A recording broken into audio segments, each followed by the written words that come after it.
Le président Assimi Goïta a fait un certain nombre de révélations, dont certaines retiennent en particulier notre attention. Parmi les révélations qui retiennent en particulier notre attention, nous notons celles qui portent sur la vigilance et l'attention qu'il a instruit son gouvernement, dirigé par le docteur général de division, Abdoulaye Maïga.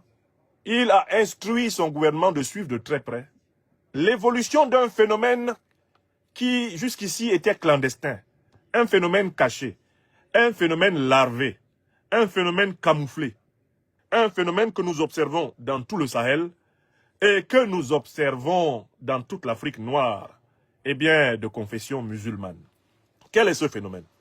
C'est qu'en effet, l'impérial terrorisme, pour recruter les mercenaires qui ensanglantent notre sous-continent, n'utilise pas seulement l'argent, les espèces sonnantes et trébuchantes, qui, comme vous le savez, ont un pouvoir de corruption pour des populations appauvries, que nous avons à travers le Sahel et à travers toute l'Afrique.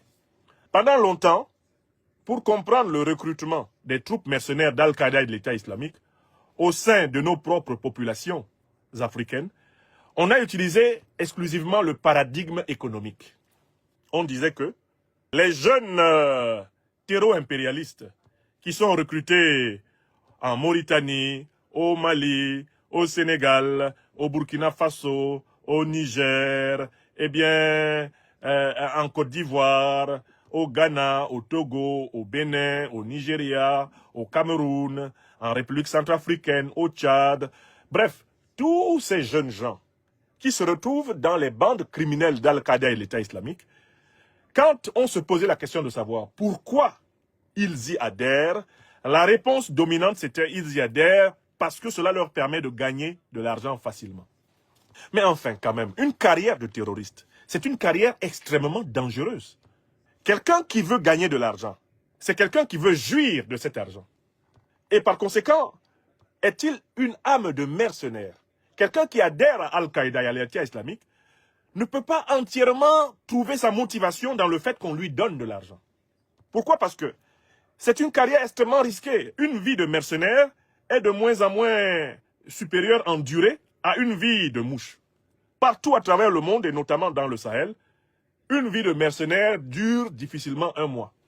En raison du resserrement de l'étau des armées africaines en général et des armées sahéliennes en particulier sur les groupes de terroristes, devenir terroriste, c'est signer un pacte avec la mort imminente, la mort proche.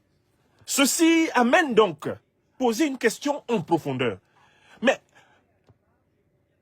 si les jeunes gens qui adhèrent au groupe terroriste le faisaient pour de l'argent, en fait, ils adhéreraient ponctuellement et après ils renonceraient pour aller vivre de cet argent. Ou du moins, ils arrêteraient à partir d'un certain moment pour se consacrer à faire des affaires avec l'argent qu'ils ont obtenu.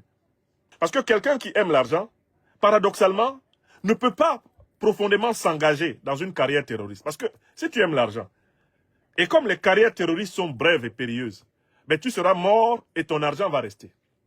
Imaginons que tu aies gagné en un mois d'activité terroriste la somme de 300 000 ou 500 000 francs CFA. Imaginons cela dans l'absolu. Si on te tue, est-ce que tu vas manger tes 300 000? Tu ne vas pas les manger. Est-ce que tu vas manger tes 500 000? Tu ne vas pas les manger. Donc en fait, si la motivation du terroriste était essentiellement l'argent, ce serait absurde.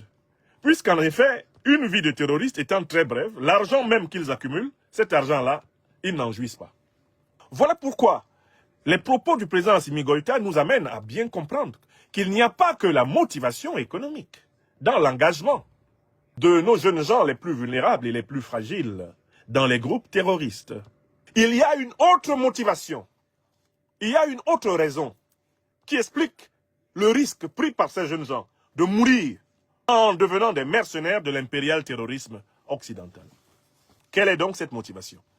En fouillant très bien, on se rend compte que cette motivation doit être cherchée dans une certaine forme d'éducation religieuse qu'ils ont reçue depuis leur prime enfance, jusqu'à leur adolescence, jusqu'à leur âge adulte. Cette éducation religieuse est donnée dans nos madrasas, nos écoles coraniques, Elle est donnée dans certaines de nos mosquées. En quoi consiste-t-elle? À faire croire à nos enfants, à faire croire à nos filles et à nos garçons qui deviennent tout naturellement musulmans dans le bassin sahélien, que le meilleur État, la meilleure république, la meilleure forme d'État dans laquelle ils puissent vivre, c'est le califat. Je recommence. À l'intérieur de nos écoles coraniques au Sahel, en Afrique centrale, en Afrique de l'Est, on enseigne depuis plusieurs générations aux jeunes gens que la meilleure forme d'organisation du pouvoir politique, que la meilleure forme d'État, que la meilleure forme de république dans laquelle ils puissent vivre, c'est le califat. Sur le modèle des califats qui ont existé au Moyen-Orient, des califats qui ont existé au 19e siècle, eh bien, dans la région de Sokoto, aux califats qui ont existé avec le Mahdi au Soudan au 19e siècle, aux califats qui ont existé dans le Fouta Djallon, le Fouta Toro, dans la région du Sénégal, on enseigne dans nos écoles coraniques, on enseigne dans certaines de nos mosquées, à travers le continent, que le musulman africain doit aspirer à vivre, en réalité, dans un espace politique dont la loi fondamentale est celle, eh bien, du texte coranique. Donc, c'est ce détournement pédagogique de l'islam à des finalités politiques qui constitue la motivation la plus élevée chez les terroristes.